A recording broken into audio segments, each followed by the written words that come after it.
आज का रोस्ट आपके साथ, जो कि आज का रोस्ट होने वाला है नीलकमल के ऊपर, जो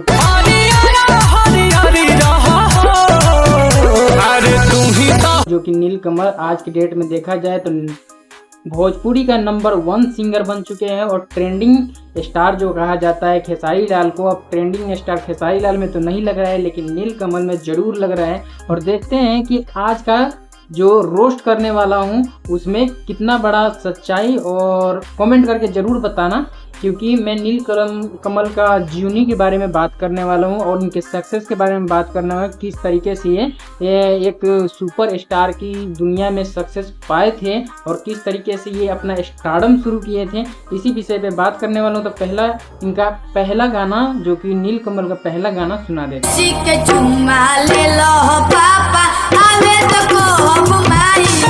तो स्टार्ट करते हैं। नीलकमल को लेके पहला गाना इनका जो था, ये जो मैं आपको सुनवा दिया, यहीं से स्टार्ट होता है इनकी जीवनी का और स्टारडम की कहानी शुरुआत होता है, जो कि बहुत ही दयनीय है इनका जीवन।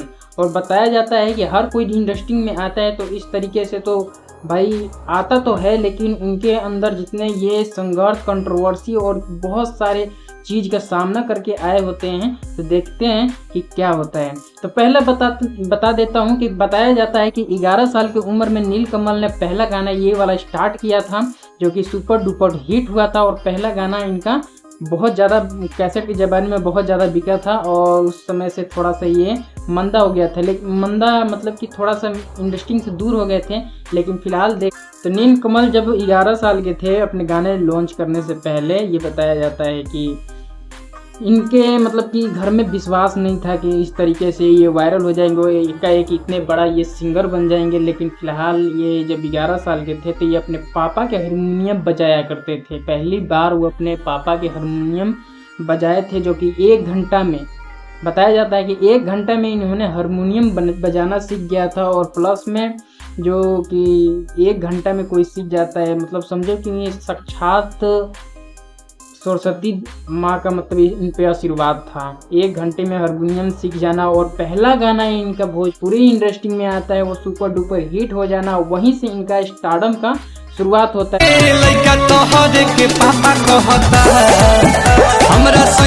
साल के नीलकमल अपना पहले गाना लेके आते हैं और वहीं से इनका स्टारडम का शुरुआत होता है।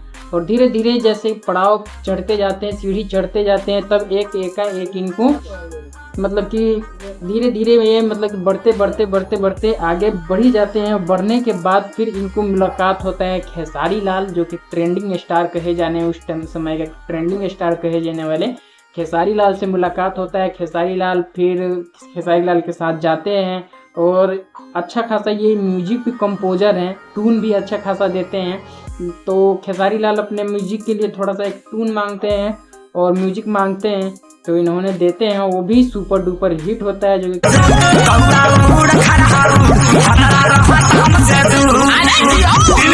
खेसारी लाल का सॉन्ग होता है वो भी सुपर डुपर हिट होता है। वहीं से इनका जो कि आगे चढ़ने वाला सीढ़ी होता है इनका और मजबूत होते जाता है और धीरे धीरे वहीं से मेहनत करते करते यहाँ तक पहुँचते हैं। और एकाएक भोजपुरी में ये 100 मिलियन क्रॉस करने लगते हैं, 100 मिलियन वाला गाना देने लगते हैं और भोजपुरी में रातों रात फेमस होने लगते हैं।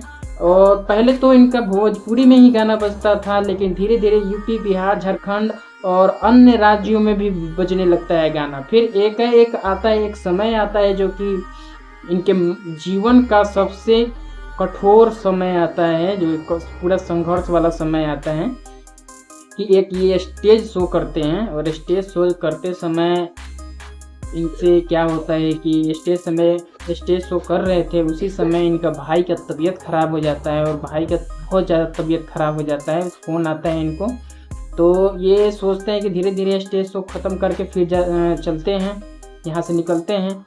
जब तक ये अपने घर पहुँचते हैं, वहाँ पे बहुत ये उदास हो जाते हैं और पता लगता है कि इनकी भाई का देहांत हो गया है। वही उसी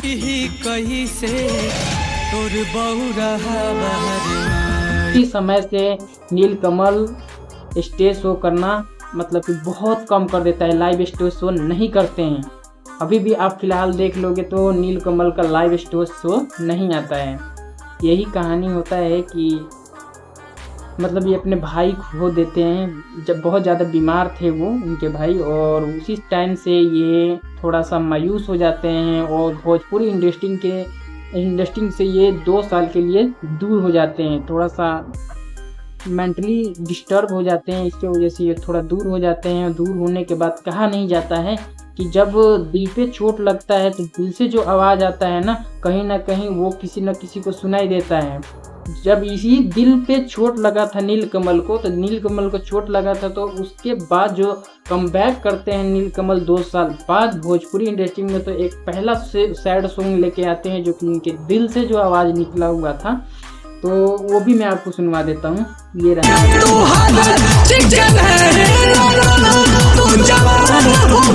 तो जो दिल से आवाज़ निकला हुआ था सैड सॉन्ग तो आपको सुनवाई दिया। ये रातों रात फेमस हो जाता है, मतलब कि इतना ज़्यादा वायरल होता है, जो कि अपने बिहार राज्य में तो बजता ही है, लेकिन ये एक कंट्री वाइज वायरल होता है।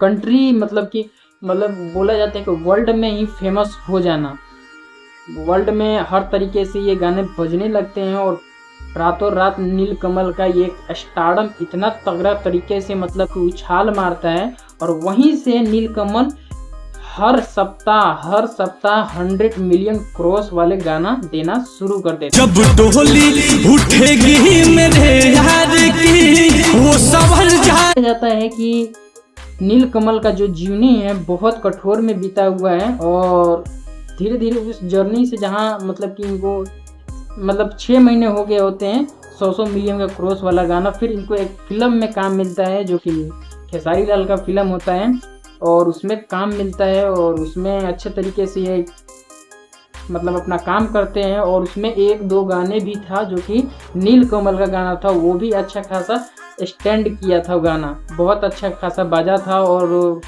लोग उसे जम के पसंद भी किए थे। और नीलकमल का इस टाइम का 2024, 20, 23, 22 ये सब जो गाना आ रहा है बहुत बढ़िया तरीके से, जो कि भोजपुरी में अलग ही एक पहचान बना रहा है, और कंट्रोवर्सी से दूर रहते हुए ये गाना बज रहा है नीलकमल का। आँखों में तो चश्मा लगा लीजिए। और यही रीजन है कि नीलकमल लाइव स्टेज शोज नहीं करते हैं। ये अपने भाई खो चुके थे उस स्टेज शो में, इसी वजह से ये अपना स्टेज शो नहीं करते हैं। आप देखते भी नहीं होंगे इनको, हर किसी का स्टेज शो आता है लेकिन नीलकमल का स्टेज शो नहीं आता है। तो ये एक इनके लिए बहुत ज़्यादा दयनीय बात था, जो कि स्टेज शो ये नहीं करते हैं और करना भी नहीं चाहते हैं। ये अलग ही एक दुनिया में रहते हैं, और कंट्रोवर्सी में तो पहली बात तो रहते नहीं हैं, और ऐसे रोस्ट करके मैं आपको बताता रहता हूँ। तो ये नीलकमल का जीवनी कि आपको शॉर्ट फॉर्म में बताऊँगा, अगर लॉन्ग फॉर्म में बताऊँगा तो कम से कम आधा घंटा लग जाएगा। कम समय में ज़्यादा जानकारी देना, मेन जानकारी मैं आपको देता रहता हूँ। तो ऐसे ही रोस्ट करता रहता हूँ, और इस रोस्ट में कि मेरे को थोड़ा सपोर्ट करें, सब्सक्राइब करें, लाइक करें, इससे हमारा मनोबल बढ़ता है। तो इसी रोस्ट को लेके मैं अलविदा लेता हूँ। जय भारत, जय हिंद।